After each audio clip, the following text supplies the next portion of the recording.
안녕하세요. 사사이 사람 사는 이야기 오늘의 사연입니다. 안녕하세요. 저는 경기도에 사는 40대 남자입니다. 원래는 서울에서 10년 정도 살았는데 아내의 직장 문제와 코로나 때문에 부모님이 계신 경기도로 다시 오게 되었습니다. 예전에는 아버지께서 물려주신 땅과 주유소를 물려받아 운영을 했었고요. 현재는 소소하게 커피숍을 하고 있습니다. 손님이 마구 몰리는 곳은 아니다 보니 전체적으로 좀 한적한 분위기지만 제가 아주 오래전부터 하고 싶었던 일이라 그래도 즐겁게 일하고 있습니다. 다름 아니라 제가 매일 원두 볶을 때마다 다른 분들 사는 이야기를 전부터 꾸준히 듣고 있었는데요. 친구놈에게 세상에 이런 일도 있더라 하면서 여기서 들은 이야기를 해주니 너도 한번 보내보지 그러냐 해서 호기심에 한번 이렇게 사연을 써보게 되었습니다. 글재주가 없어 재미가 없더라도 그냥 잔잔하게 라디오 듣는다 생각하시고 들어주세요. 아내와 저는 지인의 소개로 만나 꽤 긴 시간을 연애하고 결혼했습니다. 처음 만났을 때 아내는 서울 명문대에서 대학원까지 마치고 대기업 연구원으로 일하는 재원이었고, 저는 그냥저냥 대학을 졸업한 후 아버지께 물려받은 땅에서 주유소를 소소하게 운영하고 있었습니다. 재밌는 건 처음에는 아내와 제가 소개팅을 할 예정이 아니었다는 건데요. 원래 소개받기로 했던 친구가 갑자기 일이 생겨서 파토가 나는 바람에 마침 그때 주선자와 커피를 마시고 있던 제가 얼떨결에 나가게 된 것이었습니다. 아내를 소개해준 친구는 너랑 잘 맞을 것 같은데? 그냥 사람 하나 살린다 셈 치고 밥이나 먹고 올래? 하고 얘기했었는데 마침 여자친구도 없고 외롭기도 하던 차에 그냥 고개를 끄덕인 게 시작이었던 거죠. 하지만 저는 의외로 아내가 참 멋지고 괜찮아 보였습니다. 하는 일도 완전히 다르지만 취미, 취향, 사고방식 하나하나가 이렇게까지 잘 안 맞을 수도 있다는 게 반대로 재미있기도 하고 신기하더라고요. 아내 역시 저랑 비슷한 것을 느꼈는지 저에게 호기심을 느끼는 눈치였습니다. 그 덕분에 그냥 밥이나 한번 먹고 오라던 친구의 말에도 불구하고 우리는 꽤 자주 만나며 데이트를 즐기게 되었죠. 우리는 번갈아 가면서 서로가 좋아하는 것들을 하나씩 해보는 방향으로 데이트를 했습니다. 점심에 제가 좋아하는 한식을 먹었다면 저녁에는 아내가 좋아하는 양식을 먹었고, 지난 데이트에서는 제가 좋아하는 낚시를 했다면 다음 데이트에서는 아내가 좋아하는 연주회를 가는 식으로요. 서로 다른 극끼리 끌리는 자석처럼 우리는 서로가 다르다는 점에서 애정을 많이 느꼈던 것 같습니다. 아내는 제가 주유소를 하며 겪는 자잘한 이야기들을 듣는 걸 재미있어 했고, 저는 아내가 하는 대부분은 알아들을 수가 없는 연구와 회사 이야기가 신기했거든요. 그래서 모두가 얼마 가지 못하고 금방 헤어질 거라고 예측했던 우리의 연애는 1년을 넘기고 2년을 넘겨 3년 동안 계속되었습니다. 그 연애 기간 동안 다툼이 전혀 없었다면 거짓말이겠지만 서로 너무 다르다는 것을 인지하고 있으니 되려 크게 싸울 일이 없었습니다. 너무 달라서 서로 이해할 수 없는 것은 그냥 건드리지 않는 게 낫다는 걸 서로 알고 있었으니까요. 그렇게 연애를 하다 보니 결혼도 생각하게 되었습니다. 사실 그건 꽤 자연스러운 일이었습니다. 둘 다 조건이 나쁘지 않고 꽤 긴 시간을 교제해 왔으니 이것저것 따질 필요도 없었으니까요. 상견례를 하고 결혼식장을 잡고 예물을 맞추고 결혼 준비는 무척이나 순조로웠습니다. 아내는 똑부러지는 성격으로 모든 것을 막힘없이 준비했고, 결혼식의 주인공은 아무래도 신부이기에 저 역시 아내가 원하는 대로 진행할 수 있도록 최대한 서포트했습니다. 결혼 준비하면서 다들 한두 번 정도는 싸우고 헤어지기도 한다던데 오히려 저희는 그런 일이 전혀 없었습니다. 다들 깜짝 놀라더군요. 그렇게나 서로 다른 두 사람이 결혼 준비를 하는데 한 번도 싸우지 않았다니 믿을 수가 없다고 말이죠. 어쩌면 그게 문제였을지도 모르겠습니다. 물론 결혼식이야 문제없이 잘 진행했고 결혼 후에도 연애하듯 잘 살긴 했습니다만 그것도 잠시 함께 있는 시간이 더 길어지고 부부가 되어 서로가 서로에게 좀 더 많은 책임과 의무가 생기니 이게 또 연애 때처럼 마냥 서로가 다른 게 재미가 있진 않더라고요. 예를 들어 아내도 가끔은 저와 뇌를 자극하는 지적인 대화가 하고 싶은데 그게 잘 안 됐답니다. 제가 이야기도 잘 들어주고 리액션도 잘해주는 건 너무 고맙지만 제대로 이해를 못하니 그저 감탄 외에는 돌아오는 게 거의 없어서 재미가 없다고 하더군요. 회사에서 같이 일하는 동기들과 이야기하고 농담을 하면 너무 재미있고 즐거운데 저와 대화를 하면 지루하다고 말이죠. 좀 서운하긴 했습니다만 무슨 말인지 이해는 갔습니다. 왜냐면 저 역시 그런 문제를 겪고 있었으니까요. 주유소라는 게 사람을 상대하는 일이다 보니 아무래도 집에 오면 그냥 쉬고 싶어지는 일이 많았습니다. 책을 읽고 공부를 하며 지적인 탐구를 한다던가 하는 일은 생각도 해본 적이 없고 그냥 가볍게 과자 한 봉지에 맥주 한 잔 먹으면서 하루의 스트레스를 털어낼 시간만이 늘 간절하죠. 그러나 아내는 제가 그런 프로그램들을 즐겨보는 걸 그다지 좋아하지 않았습니다. 물론 가끔, 아주 가끔 굉장히 유행하는 프로그램이라면 한두 번씩 보기도 하지만 저처럼 그걸 매일, 매주 퇴근하고 챙겨보는 걸 이해를 못하더라고요. 시간도 아깝고 너무 가볍다면서요. 연애할 때는 데이트가 끝나면 집으로 가 각자의 시간을 보내니 알지 못했던 것들이 결혼을 하고 나니 하나씩 보이기 시작한 거였죠. 그래도 아직 그때까지는 서로에 대한 믿음도 애정도 단단하던 때였습니다. 어차피 서로 많이 다른 사람일 거란 거야 연애할 때부터 알고 있었으니 그럴 수도 있다 생각하기도 했었고요. 그런데 그런 아내가 임신을 하고 출산을 하게 되니 중간이란 선택지가 사라지더군요. 깊이 들어가 이야기를 하기 시작하면 서로 피곤해질 것이 뻔한 이야기들을 더 이상은 피해갈 수가 없었습니다. 사건의 발단은 아내가 아이를 낳고 1년 후 육아휴직이 끝나면서 시작되었습니다. 저는 아버지께서 물려주신 주유소를, 아내는 대기업 연구원으로 일을 하고 있으니 아이를 돌봐줄 사람이 마땅치가 않았죠. 처음에는 우리 집이나 장모님 댁에 아이를 맡기려고 해봤는데 힘들다고 하시더라고요. 장모님은 허리가 안 좋아 아이를 안고 어를 체력이 안 되셨고 부모님께서도 사정이 비슷했던 겁니다. 결국 하는 수 없이 베이비시터를 고용해서 아이를 부탁해야겠다고 의견은 모았지만 저도 퇴근이 늦는 데다가 아내도 퇴근이 늦는 일이 종종 있으니 차라리 둘 중 하나가 집에 있는 게 낫지 않겠느냐는 말이 나왔습니다. 저희 집에서는 당연히 아내가 일을 그만두고 아이를 돌봐야 한다고 말씀을 하셨고 장모님께서는 대기업 과장 자리를 내놓고 애를 키우는 사람이 어디 있느냐며 격렬하게 반대를 하셨습니다. 사실 저 역시 아내가 회사를 그만두고 가정을 지켜줬으면 좋겠다고 생각했기에 저희 집 의견과 제 뜻을 아내에게 슬쩍 이야기를 해보았습니다. 그랬더니 아내가 말도 안 되는 소리 하지도 말라고 당신 주유소보다 내 월급이 많다며 불같이 화를 내더군요. 하지만 그렇다고 제가 돈을 못 버는 것도 아닌데 대기업 과장만큼은 아니더라도 저 역시 수입이 나름 괜찮았습니다. 주유소가 있는 곳이 통행 수요도 나쁘지 않은 편이라 신경 쓸 일은 많아도 잘 산다는 소리 들을 법했거든요. 물론 여자는 무조건 가정을 지켜야 한다 뭐 이런 고리타분한 이야기라는 것은 잘 알지만 굳이 나가서 힘들게 일하지 않아도 괜찮은데 일을 포기하지 못하는 아내가 솔직히 이해가 안 되었던 것도 사실이었습니다. 아무튼 그렇게 아내의 복직을 앞두고 한 달여를 실랑이를 했습니다. 솔직히 지치기도 하고 이렇게 싸우는 것 자체가 성격에 맞지 않아 결국 주변 사람들을 붙잡고 많이 물어보기도 했습니다. 그런데 다들 아내가 대기업 과장인데 왜 그만두게 하느냐며 아주 깜짝 놀라더군요. 대기업 다니기가 얼마나 힘이 드는데 제정신이냐고.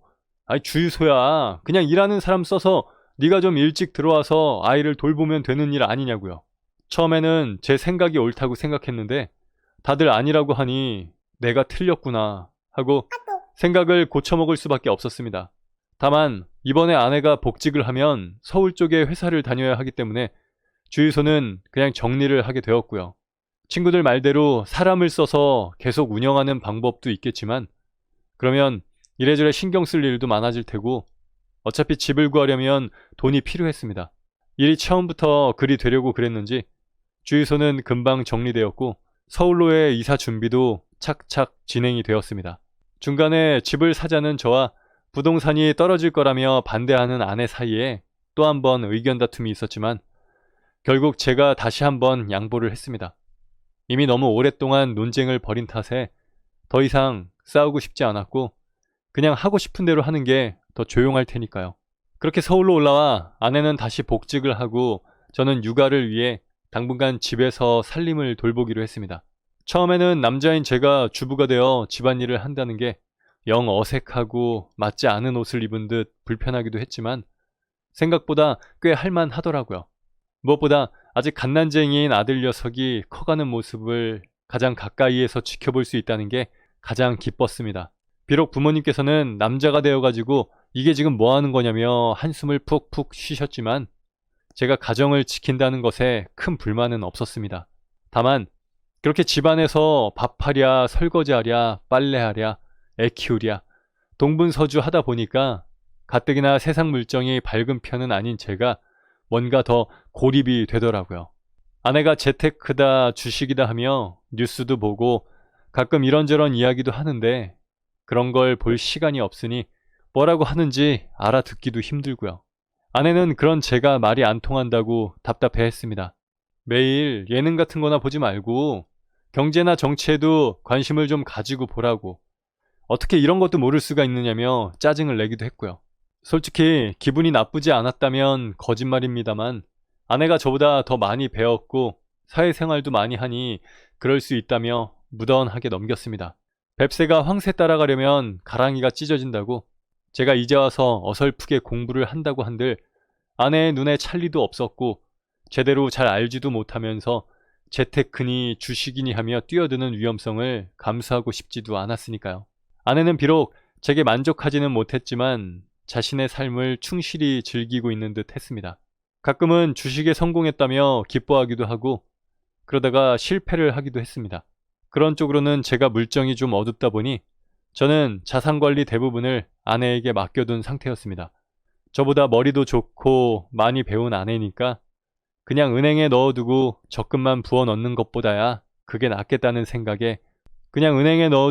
적금만 부어 넣는 것보다야 그게 낫겠다는 생각에 한 판단이었습니다.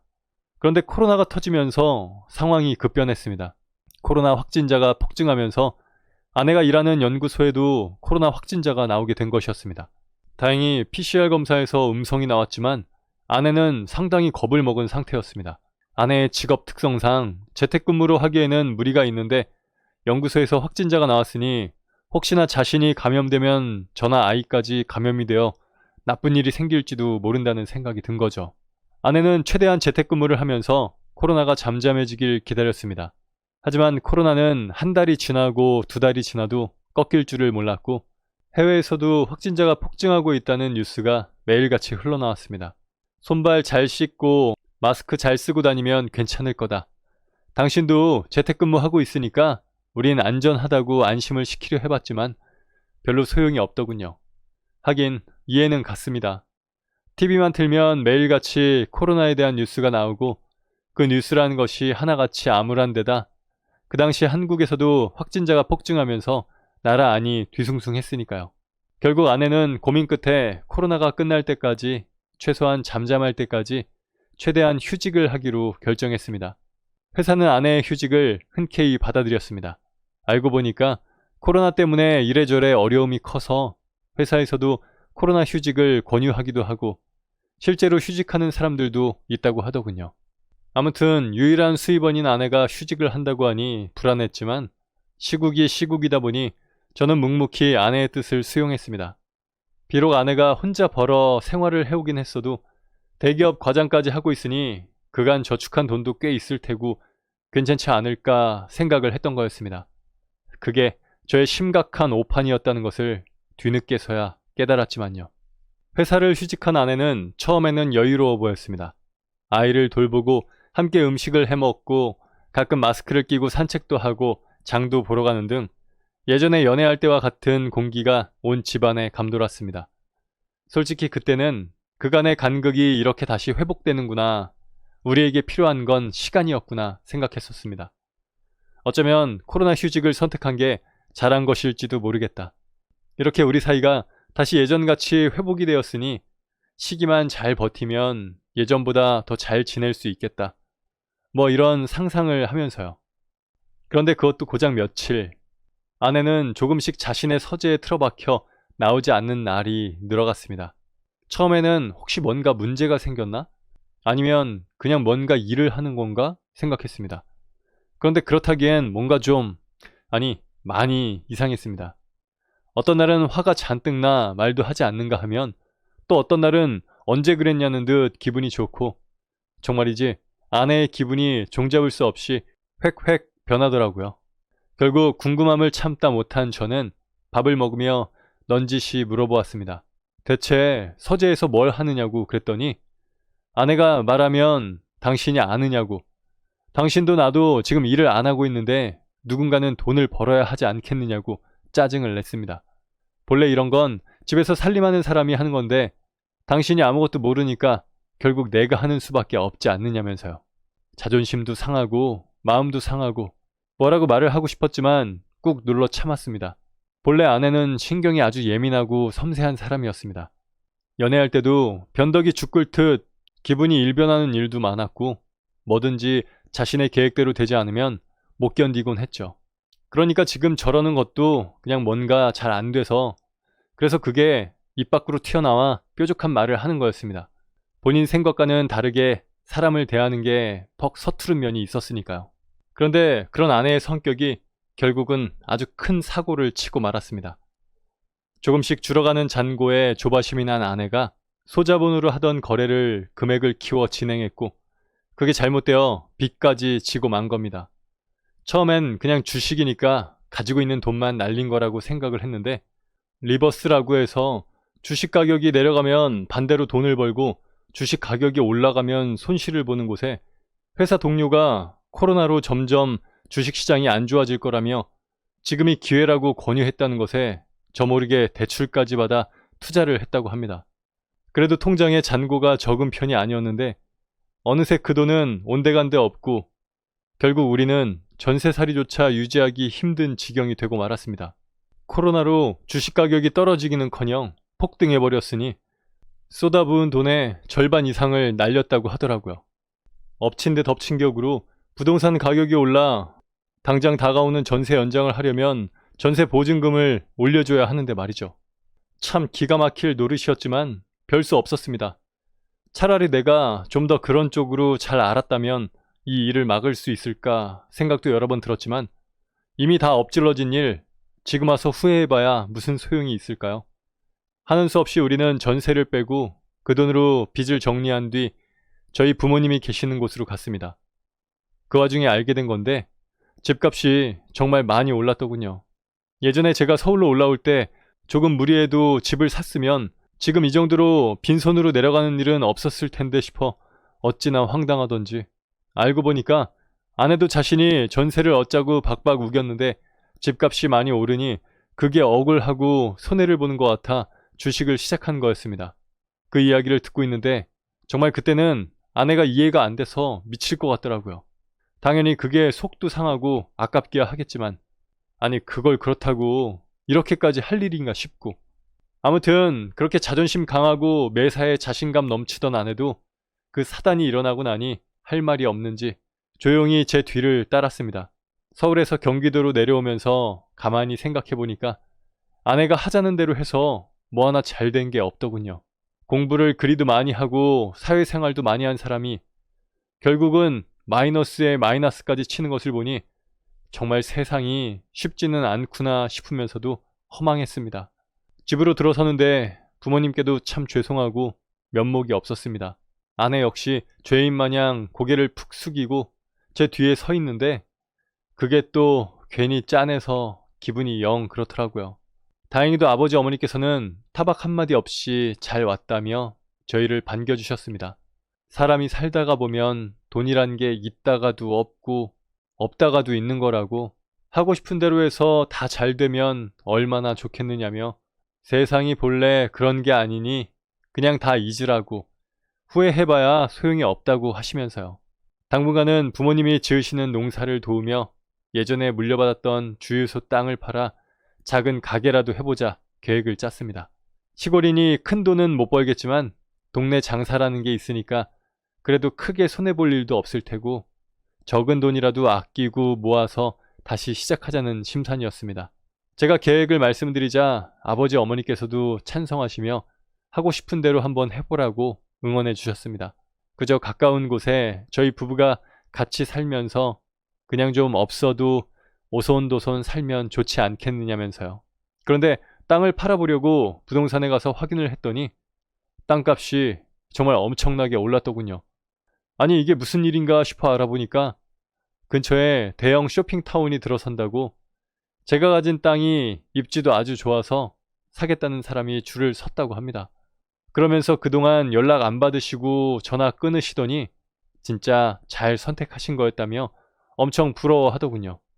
무슨 이야기인지 상황 파악이 안 돼서 어머니 아버지께 여쭤보니 저희 부부가 서울로 가고 얼마 뒤에 부동산에서 전화가 자꾸 와서 땅을 팔라고 했었답니다.